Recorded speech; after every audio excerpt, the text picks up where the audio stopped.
2023-24 വർഷത്തെ SSLC പരീക്ഷാഫലം വിദ്യാഭ്യാസ മന്ത്രി വി ശിവൻകുട്ടി പ്രഖ്യാപിച്ചു. 99.69% ഈ വർഷത്തെ വിജയം. വിജയശതമാനത്തിൽ കഴിഞ്ഞ വർഷത്തേക്കാൾ നേരിയ കുറവുണ്ട്.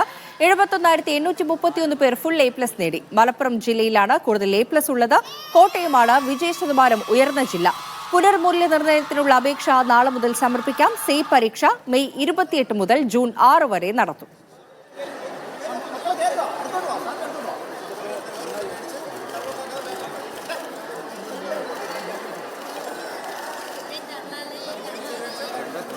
SSLC റെഗുലർ പരീക്ഷ എഴുതിയ വിദ്യാർത്ഥികളുടെ എണ്ണം 4,27,153. അതിൽ ഉന്നത വിദ്യാഭ്യാസത്തിന് യോഗ്യത നേടിയവരുടെ എണ്ണം 4,25,563. വിജയശതമാനം 99.69%. എല്ലാ വിഷയങ്ങൾക്കും A+ നേടിയ വിദ്യാർത്ഥികളുടെ എണ്ണം 71,831. വർധനവ് 3,227.